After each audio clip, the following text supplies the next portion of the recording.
In this video, we're going to take a look at the Moto G8 Plus. And this has 4 GB of RAM, 64 GB of storage. This is the blue international version. You can use this on AT&T, T-Mobile, Metro, PCS, Cricket, and other carriers that accept GSM unlocked devices. This is the blue version. There's also a red version that was currently unavailable when I ordered this on Amazon. And I'll leave a link in the description below with current pricing and more information. So it seems like pretty good specs for the price. I only paid just over $200 on Amazon. Now this does have a 6.3-inch display, Snapdragon 665 processor with a 4000 milliamp hour battery. So I'm gonna take a wild guess and say with that combination, this phone's gonna be really good on battery life. This is a dual SIM GSM unlocked version. It's got a 48 megapixel rear camera with night vision and a 25 megapixel front facing camera. And it's also got fast charging where you can get 8 hours of use in just 15 minutes of charging. It also has a 117-degree ultra wide camera. It also has stereo speakers tuned by Dolby. Oh, that's good. It comes with a case because I haven't actually bought any cases yet. I probably will do a case video for this one in case you're interested. Leave a comment below on which phone you're thinking about buying. I'm guessing you're thinking about some of the Samsung phones compared to this one, but I'm just curious which phones you're looking at. Included in the box is warranty information, quick start guide, SIM and micro SD card ejection tool.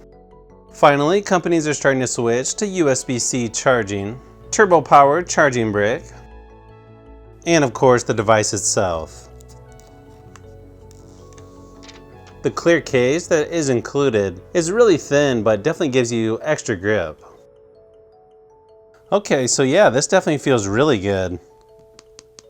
I think it's a plastic back, but it's so shiny that you could easily mistake it for glass. And the fingerprint scanner is right there on the back where the Motorola logo is, which I gotta say, this phone looks really good in person. Headphone jack and microphone there on the top. It's got some really nice texture there on the power button, and then volume buttons are right above that on the right hand side. SIM card tray is on the opposite side. You've also got a speaker there on the front, and then you've got sort of a teardrop look there for the front facing camera. And then you got the charging port on the bottom, along with the bottom firing speaker. So actually, this is a pretty good sized phone. You can see it's just a hair shorter than my OnePlus 7 Pro. Looks like I've got quite a bit of storage left. We'll see once I download all of my apps and games. So you can do the swipe, pattern, pin, or password for the screen lock, or you also have face unlock. You can swipe up on the fingerprint scanner for notifications. You can also double press on the power key to launch the assistant or launch the camera. And then to switch the phone to vibrate, you can press power and volume up together. And then within Moto Actions, you've got quick capture, where you twist your wrist twice quickly. There's fast flashlight. You can turn the flashlight on and off with 2 chopping motions, 1 button navigation, 3-finger screenshot, screenshot editor, flip for D&D, pick up to silence, media controls, lift to unlock, and swipe to shrink.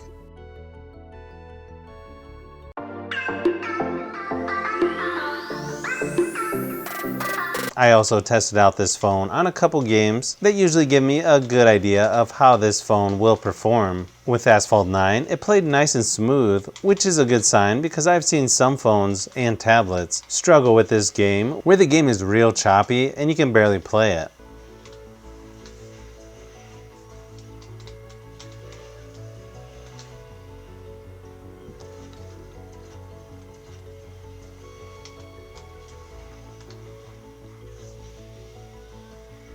It also works good with one of my iPega controllers, which I actually prefer over touchscreen on most games. I also tested out PUBG Mobile, which is one of the best Battle Royale games on mobile right now, in my opinion. Even though the graphics settings are a little lower than some other phones I've tested, it still plays pretty smooth without lag or choppiness, so I would definitely recommend this if you need a cheaper gaming device.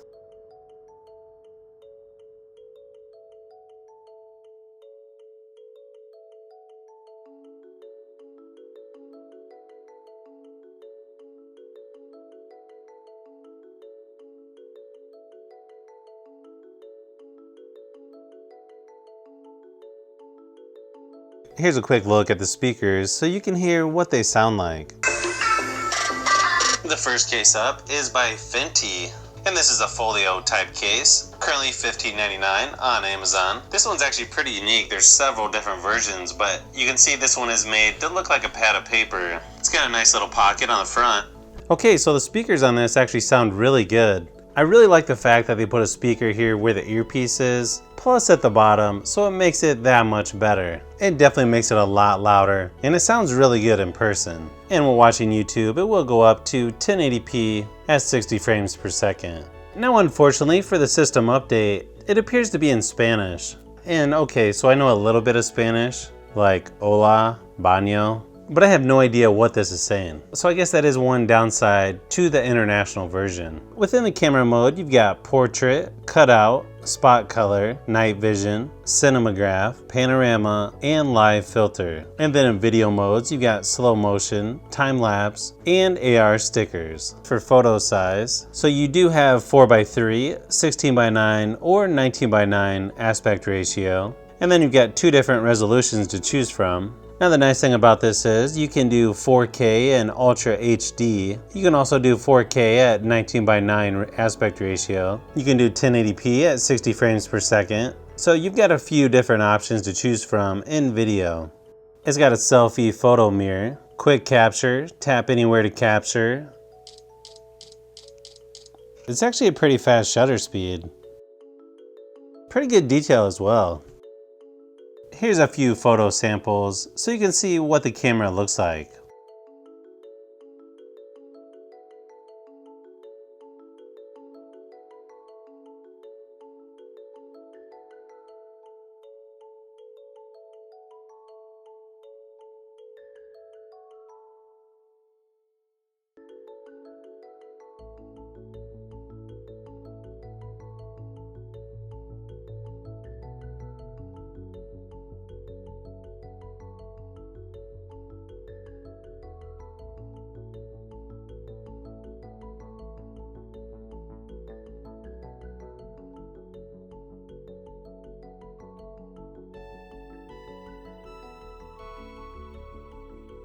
Here's also a quick look at video of my dogs playing, although I will mention the lighting isn't the best in this room. On the other hand, if this video looks good in not so ideal conditions, it'll only look better outdoors or in better lighting situations.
I did a battery drain test where I streamed video with screen brightness at 100%, and it did really good, where it only drained 20% after 2 hours, and it lasted well over 10 hours before it finally died. I also tested the turbo charge, and it took right around 2 hours to charge completely from 0 to 100%, so not as fast as my OnePlus 7 Pro dash charge, but it's still pretty good for a budget device. So while there is a lot of good things about this phone, there is one issue if you're located in the United States, and that's where they claim it works on AT&T and T-Mobile, along with other GSM providers. Well, that may technically be true, but for me on AT&T with Straight Talk, it's not even getting 5 megabits per second, where my OnePlus 7 Pro gets over 50 to 60 megabits per second download speed. One thing I definitely like about the Motorola phones is their software is nearly stock Android with a few extra customizations. Now I do feel the screen could be a little bit brighter, but with great battery life,